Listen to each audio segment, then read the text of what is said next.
모닝 인사이트 시간입니다. 요일별로 전문가들의 시각 함께 체크해드리고 있는데요. 수요일인 오늘은 유한타증권의 송태영 과장님 모셨습니다. 과장님 안녕하세요. 네, 안녕하세요. 네, 이제 연휴 끝나고 미국 증시 이제 좀 들여다보려고 했는데 어제 또 큰 폭으로 하락했더라고요. 어떻게 좀 전반적인 흐름을 점검해 볼까요? 좀 너무 아쉬운 부분이 많은 것 같아요. 네. 계속적으로 나스닥 같은 경우에는 상승의 흐름을 좀 보였던 부분이 있었었는데 저희 개장을 앞두고 사실 큰 폭으로 하락을 하게 되면서 상승폭을 오히려 되돌리는 이런 모습이 나왔기 때문에 그런 부분 자체가 오늘 국내 시장에는 썩 좋지는 못할 이런 모습을 보일 것 같다라고 말씀을 드리고 싶고요.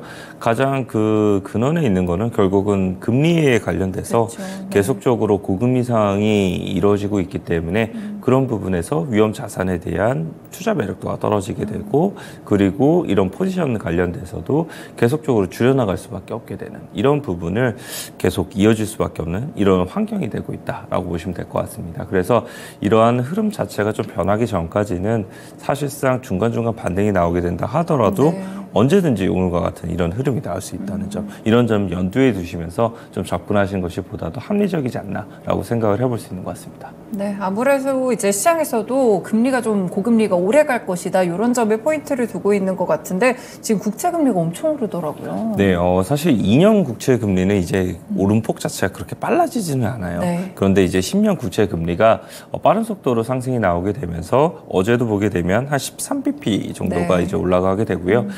지난주에도 2007년 이후에 이 최고치를 갱신을 했다라는 이러한 표현을 썼었는데 역시나 동일하게 이 최고치를 갱신하는 이런 흐름이 나오고 있습니다. 여기에 기저를 보이고 있는 거는 사실 미국 노동부의 졸트 이 구인 이직 보고서가 나오게 되면서 생각보다 역시나 고용 시장이 탄탄했다. 이 부분을 잘 보여줬다라고 보시면 될 것 같고요. 이에 따라서 국채 금리가 다시 한 번 더 강한 상승을 보이기 시작을 하게 됐고 여기에 따라서 반대로 이제 주식시장은 하락이 나오기 시작을 했다라고 보시면 될 것 같아요. 그리고 연준 인사 같은 경우에는 하루는 조금 더 완화된 발언을 하게 되고 하루는 보다 더 강화된 발언을 나오는 이런 모습을 보이고 있었는데 어제 같은 경우에는 레펠 보스틱 애틀란타 총재 같은 경우에는 더 이상 금리에 관련돼서 급격하게 이제 인상을 할 필요는 없다라고 이야기를 했어요. 하지만 그럼에도 불구하고 이 금리 상태를 계속적으로 인하할 때까지는 충분한 시간이 필요하다라고 얘기를 했거든요. 결국은 5% 이상의 이 고금리 상황이 계속적으로 장기화될 가능성은 많다는 것을 이제 이 비둘기파적인 인사 역시나 이렇게 생각하고 있다는 것을 생각을 해봤을 때는 결국은 투자 심리에 대한 부분은 안 좋을 수밖에 없다라고 좀 보시면 될 것 같고요. 이제 이 월가에서도 어떤 평가를 내리고 있는지 이런 부분을 보게 되면은 이 노슬랜드 이 사모 웰스에서 보게 되면 이 미국 국채 금리 상승세가 계속되고 있기 때문에 이 증시의 하방 압력도 확대가 되고 있다라고 얘기를 하고 있습니다. 이 금리 하락세가 반전이 되거나 최소한 더 이상 상승하지 않고 안정을 찾을 때까지 미국 증시가 추가로 상승하게 될 것으로 보기는 어렵다라고 얘기를 했고요. 또 하나 이제 야데니 리서치에서는 미국 국채 금리가 빠르게 상승하고 있는 배경으로는 재정적 자가 확대가 되고 있고 이 부분을 투자자들이 경계 심리가 매우 높아지고 있기 때문이다라고 얘기를 하고 있습니다. 미국 연방정부의 재정 적자가 계속적으로 증가를 하고 있는데 이런 부분은 결국은 이 메꿔내기 위해서는 국채 발행을 더욱더 해야 되게 될 거고요. 결국 국채 발행이 더욱더 늘어난다는 것은 가격적인 측면에서 좋지 못하는 것을 의미를 하게 될 테니까 공격적으로 이 채권을 가지고 있는 투자자들이 매도를 진행을 하고 있다라고 보시면 될 것 같고요. 이런 부분은 결국은 금리에 대한 부분에 있어서 반대로 금리는 더욱더 높아지게 될 것이니까 금리에 대한 부분을 더 인상을 시킬 가능성이 있다라고 얘기를 하고 있습니다. 그래서 이러한 모든 부분의 현상에서도 보게 되었다시피 금리가 어떠한 이제 뭐 경제 지표가 추가적으로 많이 안 좋게 나온다거나 뭐 그러한 부분이 나오기 전까지는 생각보다는 이러한 이 추세를 계속 탈 가능성이 상당히 높고요. 이 금리에 대한 부분에 늘 함께 따라오는 것이 사실상 환율이잖아요. 이 환율에 대한 부분을 보게 되는 된다 하더라도 달러 인덱스가 107을 이제 돌파를 하게 되면서 결국 그 국내에 있어서도 원달러 환율이 이제 원화 약세를 더욱더 이제 가게 될 것이고, 그렇게 되면 이 수급적인 부분에 있어서도 좋지 못한 상황이 나올 수밖에 없는 이러한 부분을 계속 이끌어갈 수밖에 없는 부분입니다. 그래서 10월 달 이제 증시를 보게 되면은 이번 주 같은 경우에는 사실상 이제 중국 증시가 이제 모두 휴장을 하게 되면서 미국 증시에 대한 영향력을 보다 더 많이 받게 될 텐데, 미국 증시에 대한 분위기 자체가 썩 좋지 못하다는 것은 그만큼 국내 증시도 이번 주가 험난한 증시가 될 가능성이 상당히 높다라고 보시면 될 것 같고요. 그리고 이제 이 장 종료를 하고 나서 나온 내용을 보게 되면 이제 하원 의장이 탄핵이 되는 그렇죠. 모습이 나왔었잖아요. 정치적인 불확실성이라는 거는 결국은 증시에 있어서는 좋지 못하게 이 작용한 경우가 상당히 많았다는 점. 이런 점을 생각을 해봤을 때도 역시나 이번 주는 보다 더 보수적인 관점에서 대응을 하시는 것이 필요하지 않나, 이렇게 생각이 되고 있습니다. 네, 연휴가 좀 길어가지고 좀 해결이 됐을까 기대를 했었는데, 아무래도 고금리에 대한 공포와 더불어서 정치적인 불확실성까지 지금은 좀 좋지 못한 상황들이 미국 증시에서 펼쳐지고 있고, 국내 시장도 함께 좀 영향을 받을 것 같습니다. 그럼 개별 종목은 좀 희망이 있을지 보겠습니다. 테슬라 사실 뭐 가격을 계속 인하했으면 잘 팔아야 되는데 판매량이 예상치보다는 좀 안 좋았던 것 같아요. 네, 테슬라 오늘 발표를 한 건 아니에요. 네. 그 이전에 발표를 했는데 그 이전 발표 내용 중에서 중요한 내용 중에 하나였다라고 생각을 해서 가져왔다고 보시면 될 것 같고요. 3분기 인도대수 관련돼서 발표를 했습니다. 3분기 때 43.5만 대 이를 이제 기록을 했었었는데 2분기 때 46만 대를 이제 판매를 했었었고, 그리고 월스트리트저널도 46만 대 정도가 나올 걸로 예상이 되고 있었기 때문에 그런 부분에 있어서는 다소 못 미치는 이러한 상황이었다라고 보시면 될 것 같고요. 밸런스에서는 3분기 인도대수 부진은 테슬라 측에서는 최신 장비를 도입하는 과정에서 생산량에 대한 부분이 차질을 빚게 됐고, 이에 따라서 인도대수가 우리가 적게 인도를 하게 된 것이다 라고 얘기를 하고 있습니다. 그리고 2023년도 전체 180만 대에 대한 인도 목표는 유지를 하겠다라고 얘기를 하게 되면서 우리가 수요적인 측면에 있어서는 전혀 부족한 게 없다라고 얘기를 하고 있고요. 다만 이제 이 시장에서에 대한 모습을 보게 되면은 JP 모건 같은 경우에는 생산 능력이 향상되면서 테슬라 인도대수 컨센서스가 꾸준히 상향 조정이 되고 있다는 상황을 고려하게 되면은 3분기 인도대수 같은 경우에는 매우 실망스러운 상황은 아니다라고 얘기를 하고 있습니다.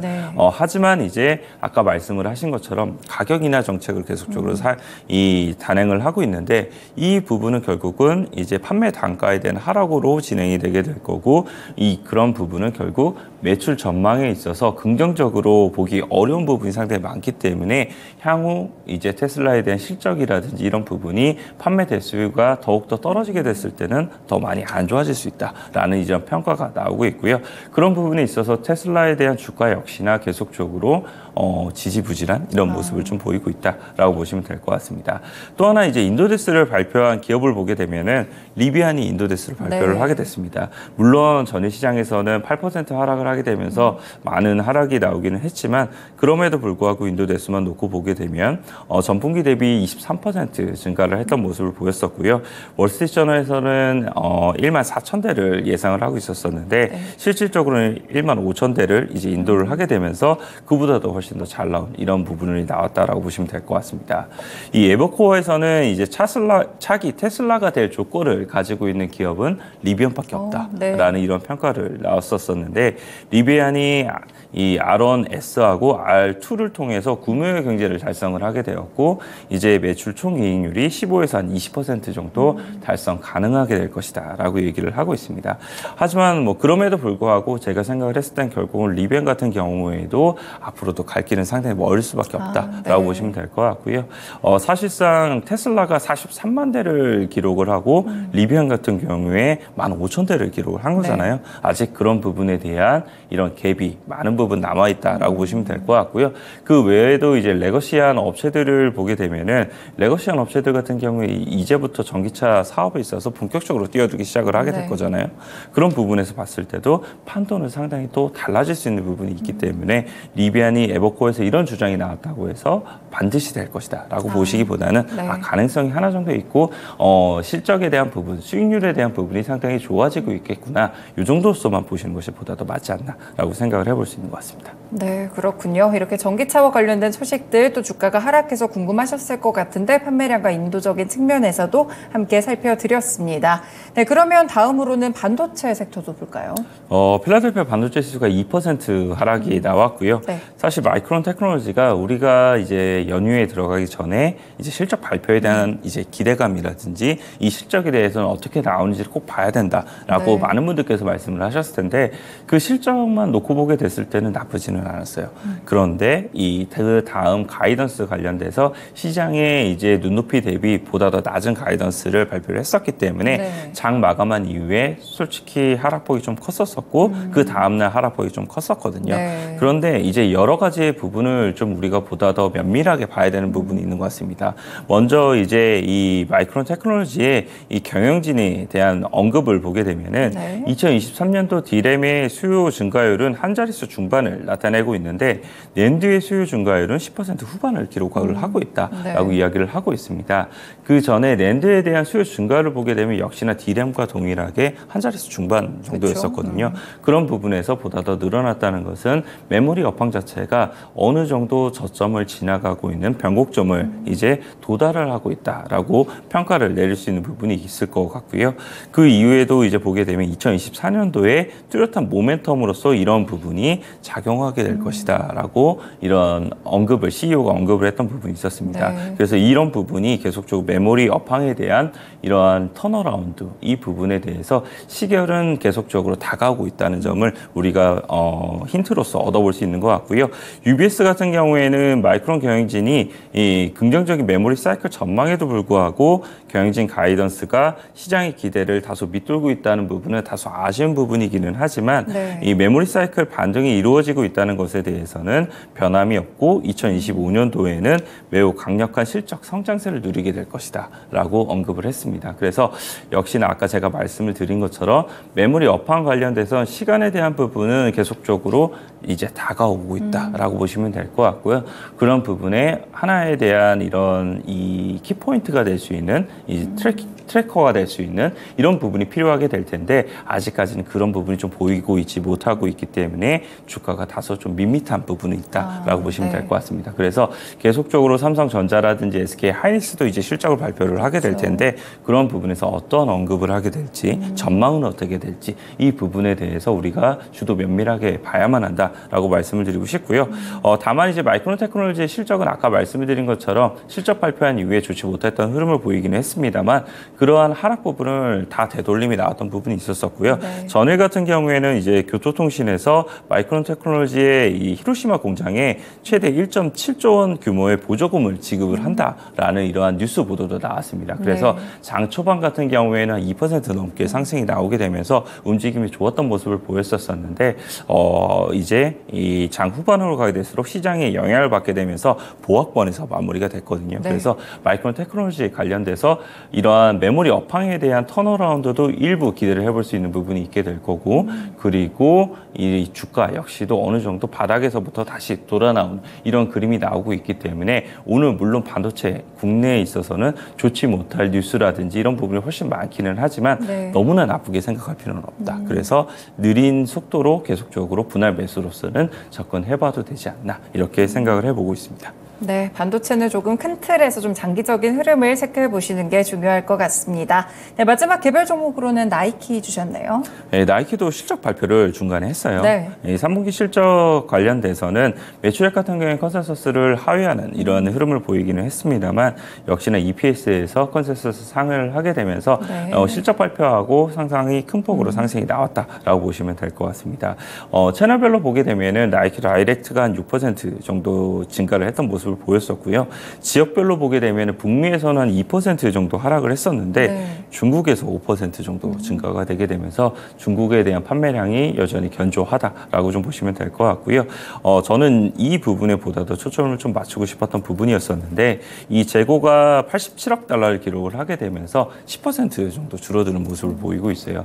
이 재고에 대한 부분을 계속적으로 줄어드는 이런 흐름이 나와줘야지만 신규적인 수주에 대한 부분의 발주가 나올 수 있을 테니까 네. 이런 부분에 있어서 재고가 계속 줄어든다는 점은 국내에 있는 OEM 업체들에게 있어서는 매우 좋은 흐름이 나올 수 있는 부분이다라고 보시면 될 것 같고요. 이런 OEM 업체들 같은 경우에는 바닥권에서 대부분 움직이고 있기 때문에 뭐 가격적인 부담감은 없기는 한데 다만 이제 이 주가에 대한 부분에 탄력도가 워낙 낮기 때문에 그렇죠. 이런 이슈가 있을 때마다만 한 번씩 움직일 수 있다는 점, 이런 점을 염두에 두시면서 좀 접근하시는 것보다도 좋지 않을까 이렇게 말씀을 드리도록 하겠습니다. 네, 나이키에서의 투자 전략까지 함께 연결을 드렸습니다. 네, 그렇다면은 이제 연휴 끝나고 첫 거래인데 어느 정도로 출발할 걸로 예상하시나요? 오늘은 마이너스 0.78 정도에서 출발을 할 걸로 예상이 되고 있어요. 네. 그리고 나서 얼마만큼이나 역시나 외국인들이 선물 회사에 대한 판매수가 들어올 것인가, 이 부분을 상당히 중요할 수밖에 없는 부분이다라고 말씀을 드릴 수 있을 것 같고요. 아까 말씀을 드린 것처럼 사실 반도체에 관련돼서 얼마만큼이나 반등이 나올지도 상당히 지수적인 측면에서 중요한 그렇죠. 부분이 될 것 네. 같거든요. 그래서 하이닉스라든지 아니면 삼성전자가 하락폭이 그렇게만 커지지만 않으면 반도체 소부장 관련된 업체들도 반등이 나올 수 있을 테니까 그 부분을 우리가 체크포인트로 한번 지켜보자라고 말씀을 드리고 싶고요. 그 외에는 이제 개별적인 종목 혹은 이제 수출입 실적에 대한 부분에 의해서 상당히 좀 달라질 수 있는 부분이 있을 것 같아요. 네. 사실 지난주 수요일 날 같은 경우에는 한올바이오파마가 임상에 대한 기대감으로 상한가에 진입을 했던 부분이 있었잖아요. 네. 오늘 같은 경우에는 이제 유한양행 같은 경우가 이런 부분이 있어서 우리가 연휴 동안에 관련된 임상 결과가 발표가 되게 되고 그에 네. 따른 기대감이 상당히 높거든요. 그래서 유한양행, 오스코텍 이러한 부분에 관련된 기업들은 주가에 대한 기대감이 오늘 상당히 높은 편이고요. 또 한 가지는 이제 자동차 관련돼서 판매량에 대한 이제 수치가 나왔던 부분이 네. 있었습니다. 그런데 기아라든지 현대차가 역시나 9월 달에도 북미에서 많은 판매량을 양호하게 올렸기 때문에 네. 그런 부분에 있어서는 결국 7, 8, 9까지 이 판매량이 양호했다는 것을 의미를 할 수 있을 테고 3분기 실적에 대한 기대감이 더욱더 높아질 수 있다라고 생각을 해볼 수 있는 것 같습니다. 그에 따라서 현대차, 기아차 같은 경우에도 바닥에서부터에 대한 턴어라운드를 기대해 볼 수 있는 부분이 상당히 많아질 것으로 예상이 되고 있고요. 네. 그 외에도 이제 관련된 부품주 중에서 현대위아도 우리가 관심 있게 한번 현대위아. 보셔야 되지 않을까라고 말씀을 드리고 싶습니다. 네. 이 현대위아 같은 경우에는 역시나 전방산업인 이 현대차, 기아차에 대한 피크아웃에 대한 우려로 인해서 가치 주가가 많은 부분 하락이 나왔던 부분이 있었었는데 역시 3분기에 대한 실적에 대한 기대감이 높아지는 구간 속에서는 반등이 다시 한 번 더 같이 나올 가능성이 상당히 높고요. 그런 부분에 있어서 현대차, 기아차보다도 훨씬 더 수익률적인 측면에서는 더욱더 좋을 가능성이 많은 부분이 있어 보입니다. 네. 그리고 3분기 실적에 대한 프리뷰를 보게 된다 하더라도 시장 컨센서스를 보다 더 높게 나올 것으로 예상이 되고 있기 때문에 그런 부분도 우리가 체크포인트로 한번 지켜보자라고 말씀드리고 싶고요. 단순히 이제 이 자동차 부품뿐만 아니라 이제 전동화로에 대한 부품에 대한 부분도 상당히 신사업으로 많은 부분 진행을 하고 있고 네. 그리고 이제 이 로봇화라든지 이런 부분에 있어서도 이 신사업으로서 현대위아가 많은 부분 지금 진행을 하고 있기 때문에 그러한 신사업에 대한 성장 모멘텀까지 보게 되면서 우리가 현대위아를 지금 구간에서는 꼭 한번 지켜보자라고 말씀을 드리도록 하겠습니다. 네, 알겠습니다. 오늘 국내 시장 하락으로 출발 예상되는 가운데 일단 관심 가질 만한 종목으로는 판매량에 기초해서 또 현대위아 제시를 해주셨으니까요. 참고해 보시면 좋을 것 같습니다. 네, 과장님 오늘 말씀은 여기까지 듣겠습니다. 고맙습니다. 네, 감사합니다. 네, 이렇게 모닝 인사이트 시간은 유한타증권의 송태현 과장과 함께했습니다. 네, 긴 연휴로 휴식을 좀 취하셨다면 이번 주는 조금 짧은 거래일 보내야 되지 않을까 생각이 드는데요. 다만 아쉬운 점은 시장의 불안감이 조금 남아 있습니다. 상승 모멘텀은 좀 제한될 것으로 보이는 상황 속에서 두산 로보틱스나 한싹, 레뷰코퍼레이션 같이 상장하는 종목들도 굉장히 많고요. 연휴 동안 또 이슈가 많이 산적이 돼 있을 테니까요. 개별 종목들의 흐름까지 함께 연결해서 체크해 두시면 좋을 것 같습니다. 네, 지금까지 다양한 투자 판단에 도움이 되는 말씀들 전해드렸는데요. 특정 종목의 상승과 하락을 보장하지는 않습니다. 모닝쇼 여기서 마치겠습니다. 오늘도 시청해주셔서 고맙습니다.